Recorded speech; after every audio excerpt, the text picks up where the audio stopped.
او یو بل ته عفو وکړئ. خامخا به ستاسو ترمنځ په دې دنیا په زندګي کې مشکلات راځي، یو بل به په ټکر کې سره راځي، په اختلاف کې به راځي. نن دغه ورځ ده چې تاسو عفو وکړئ، لکه په بدنو چې نږدې یاست په زړو کې هم نږدې سئ. هر چا چې ستا په حق کې تجاوز کړی دی بس نن عفو ورته وکړه. حضرت عائشة رضی الله تعالی عنها وایي چې رسول الله صلی الله علیه وسلم مو فرمایل د شب قدر په شپه باندې چې دا د قدر شپه ده او دا تر زرو میاشتو خیر ده، چې یو سړی زر میاشتې عبادت کوي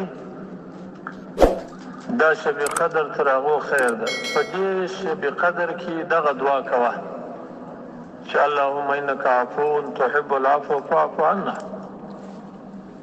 یا الله ته عفو خوښوې، زموږ عفو ده، موږ ته عفو وکړې، موږ معاف کړي. که تاسو عفو وکړئ الله به درته عفو وکړي. الله عفو خوښوي، ستاسو په عفو باندې به الله عفو وکړي. نو لکه څنګه چې داسې اجتماع مو ده په زړو کې هم اجتماع وکړي، زړونه هم الله پاک جل جلاله ته برابر کړي. د مسلمانانو سره لکه چې څنګه اوږه پر اوږه باندې ناسته ولاړه کوي، په زړه کې هم ورسره ناسته ولاړه کوي. دوستي د مسلمانانو سره، د دینداره خلکو سره، د ښو خلکو سره کوي. د بدو خلکو سره دوستی او د بدو خلکو سره تعلق قطع کوي. الله پاک فرمایي ولا ترکنوا الى الذين ظلموا، ظالمانو ته میل مه کوئ، په زړه کې بیخي میل مور ته کوئ، ظالمانو ته جواب ورکئ، د مسلمانانو سره ملګري سئ.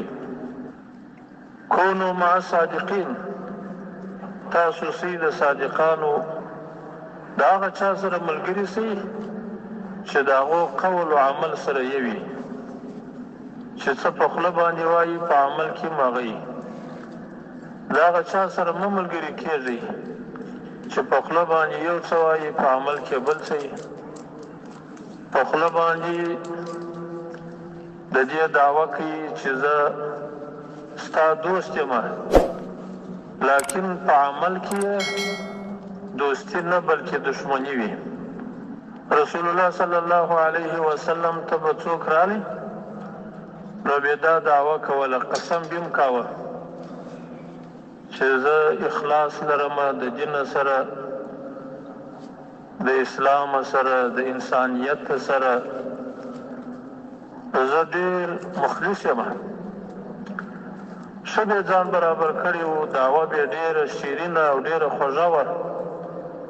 د نبي علیه السلام توجه به هم ځان ته اړول، خو کله چې به د باندې ووتی بیا به د مسلمانانو درمندان هم ورسوځله او د حیوانانو پښې به هم پرې کولې. بیا چې به څه پر مخه ورتله هغه ظلم به کاوه. نو د دې خلکو ملګري په کار نه ده، دا چې په خوله یو څه وایي په عمل کې بل څه وي. د هغه چا سره ملګري سي چې په خوله وایي عمل هم پکې، دغه نو هغه صادق دی، هغه رښتینی سړی دی. د دې رښتیا خلکو ملګري سي. لکه نن چې موږ خو په خوله باندې وایو چې موږ مسلمانان یو او ایمان لرو پر الله جل جلاله باندې، یوازې د یوه خدای عبادت کوو او رسول الله صلی الله علیه وسلم زموږ پیغمبر دی، زموږ رسول دی. موږ پر هغه باندې ایمان لرو، باور لرو، یقین لرو. څه چې راوړي دي د الله د طرفه څخه هغه حق دي او موږ به په هغه باندې عمل کوو. دا خو مو قول دی. اوس نو راځي چې په عمل باندې د خپل قول رښتیا کو چې په عمل کې مو هم دغسې ده او که په عمل کې بله طریقه ده. نو لکه څنګه چې په خوله باندې د اسلام دعوه کوو وایو، په کار دی چې په عمل کې هم ثابته کو. عمل مو دا دی چې د مسلمانانو ملګري سو او د مسلمانانو حمایت وکړو. هر هغه څه چې الله په ناراضه کیږي یا د الله رسول صلی الله علیه وسلم په ناراضه کیږي، د هغه څه نو پرهیز وکړو، د هغه څه ځان لرې کړو یا د شیطاني اعمالو څه ځانونه لرې کړو او په عمل کې دا ثابته کړو چې موږ واقعي مسلمانان یو.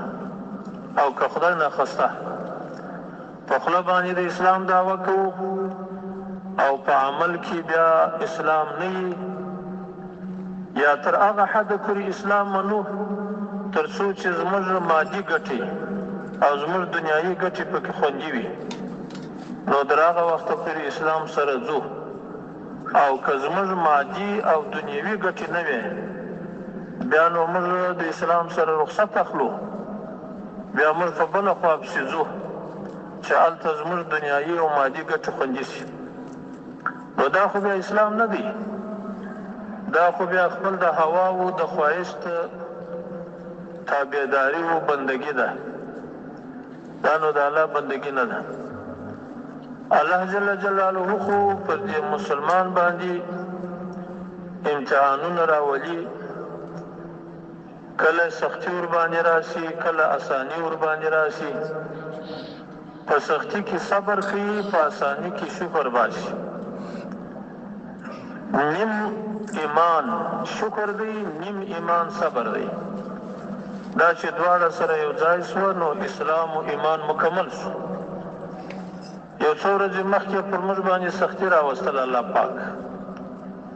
20 کاله تاسو ولیدله په افغانستان کې دومره سختي وه